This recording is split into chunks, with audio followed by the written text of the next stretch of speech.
നമസ്കാരം, മലയാളി വാർത്തയിലേക്ക് സ്വാഗതം. വോട്ടിംഗ് യന്ത്രങ്ങൾ സൂക്ഷിക്കുന്ന സ്ട്രോങ് റൂമിന്റെ വാതിൽ സുരക്ഷാ ചട്ടങ്ങൾ പാലിച്ച് പൂട്ടുന്നതുമായി ബന്ധപ്പെട്ട് ഉദ്യോഗസ്ഥർ തമ്മിൽ വാക്കുതർക്കം. വൈക്കം മണ്ഡലത്തിലെ വോട്ടിംഗ് യന്ത്രങ്ങൾ സൂക്ഷിച്ച കോട്ടയം ബെസേലിയസ് കോളേജിൽ ഇന്നലെ ഉച്ചയോടുകൂടിയായിരുന്നു സംഭവം. പഴയ ചട്ടങ്ങൾ പ്രകാരം വാതിൽ പൂട്ടുന്നതിനെ കേന്ദ്ര നിരീക്ഷകൻ എതിർത്തതാണ് തർക്കത്തിന് കാരണമായത്.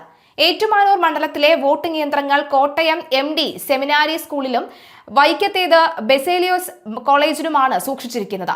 സ്ട്രോങ് റൂമുകൾ പൂട്ടിയതിനു ശേഷം കേന്ദ്ര നിരീക്ഷകൻ രഞ്ജൻ കുമാർ സിൻഹയുടെ നിർദ്ദേശപ്രകാരം താക്കോൽ താഴിനൊപ്പം തന്നെ ചേർത്തുവെച്ച് അവിടെ തന്നെ സീൽ ചെയ്തു വെച്ചതാണ് തർക്കത്തിന് കാരണമായത്. സ്ട്രോങ് റൂമിന്റെ വാതിലിന് 2 പൂട്ടുകളാണ് ഉള്ളത്. ഇവ പൂട്ടി മുദ്ര വെച്ചതിന് ശേഷം ഒരു പൂട്ടിന്റെ താക്കോലുകൾ റിട്ടേണിംഗ് ഓഫീസറും രണ്ടാമത്തെ പൂട്ടിന്റെ താക്കോലുകൾ അസിസ്റ്റന്റ് റിട്ടേണിംഗ് ഓഫീസറും സൂക്ഷിക്കണമെന്നുമാണ് ചട്ടം. ഇവർ രണ്ടുപേരും ഒരുമിച്ചുണ്ടെങ്കിലേ പിന്നീട് സ്ട്രോങ് റൂം തുറക്കാനാകൂ എന്നതാണ് രീതി. വാതിലിന് കുറുകെ പട്ടിക തറച്ച് കൂടുതൽ സുരക്ഷിതമാക്കുകയും ചെയ്യും. എന്നാൽ ബംഗാളിലും ആസാമിലും ഇങ്ങനെയല്ല എന്നായിരുന്നു രഞ്ജൻ കുമാർ സിൻഹയുടെ നിലപാട്. ഇരു പൂട്ടുകളുടെയും ഓരോ താക്കോല് വീതം താഴുകൾക്കൊപ്പം സീല് ചെയ്ത് വെക്കണമെന്നും ബാക്കിയുള്ളത് റിട്ടേണിംഗ് ഓഫീസർമാർ സൂക്ഷിക്കുകയുമാണ് വേണ്ടതെന്നും അദ്ദേഹം നിർദ്ദേശിച്ചു. എന്നാൽ മുറിയുടെ സുരക്ഷയിൽ കോട്ടയം വെസ്റ്റ് പോലീസ് സംശയം പ്രകടിപ്പിച്ചു. റിട്ടേണിംഗ് ഓഫീസറും എതിർപ്പ് അറിയിച്ചു.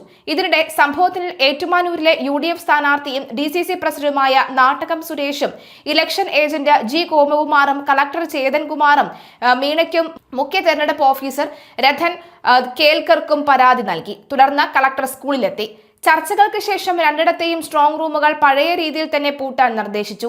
ഇതിന് ശ്രമിച്ചപ്പോൾ ബെസേലിയോസ് കോളേജിൽ കാവൽ നിൽക്കുകയായിരുന്ന CISF ഉദ്യോഗസ്ഥൻ തോക്ക് ചൂണ്ടുകയായിരുന്നു. പിന്നീട് കേന്ദ്ര നിരീക്ഷകനും കളക്ടറും സംസാരിച്ച് തർക്കം പരിഹരിക്കുകയും സ്ട്രോങ് റൂമുകൾ പഴയ രീതിയിൽ തന്നെ പൂട്ടി താക്കോലുകൾ റിട്ടേണിംഗ് ഓഫീസർക്കും അസിസ്റ്റന്റ് റിട്ടേണിംഗ് ഓഫീസർക്കുമായി കൈമാറാൻ ധാരണയാവുകയും ചെയ്തു.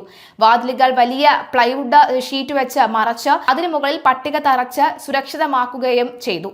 ഏതാണ്ട് 25 ദിവസത്തോളം നീണ്ട ചൂടേറിയ പ്രചാരണങ്ങൾക്ക് ശേഷം നടന്ന പോളിംഗിന് ശേഷം ഇനി അടുത്ത 24 ദിവസം വോട്ടിംഗ് മെഷീനുകൾ അതീവ സുരക്ഷിതമായി തന്നെ സൂക്ഷിക്കുന്നത് സംസ്ഥാനത്തെ 50ഓളം കേന്ദ്രങ്ങളിലാണ്.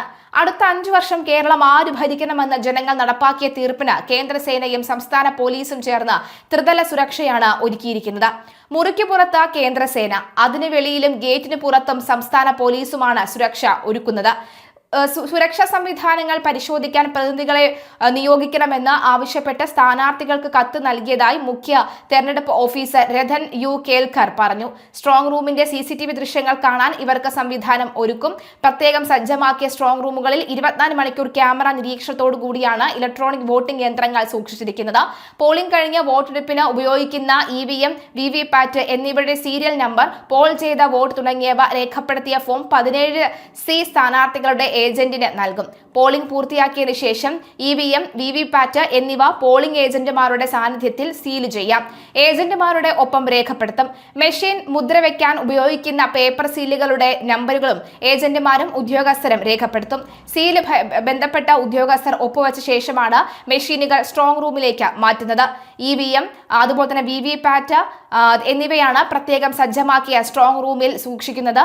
സ്ഥാനാർത്ഥികളുടെയും തെരഞ്ഞെടുപ്പ് നിരീക്ഷകരുടെയും സാന്നിധ്യത്തിലായിരിക്കും ഈ മുറികൾ സീൽ ചെയ്യുന്നത്. കേന്ദ്രസേനയും സംസ്ഥാന പോലീസും ചേർന്ന് 3 തലങ്ങളിലായിട്ടാണ് സുരക്ഷ ഒരുക്കിയിരിക്കുന്നത്. അപ്പോൾ ഈ സുരക്ഷയിലാണ് ഒരു ചെറിയ കശപിശയുണ്ടായതും സൈനികൻ തോക്ക് ചൂണ്ടിയതും. എന്തായാലും കളക്ടർ കൃത്യസമയത്ത് ഇടപെട്ട് ആ ഒരു പ്രശ്നം പരിഹരിച്ചിട്ടത് തന്നെ ഏറ്റവും വലിയ ആശ്വാസമായിരിക്കുകയാണ്.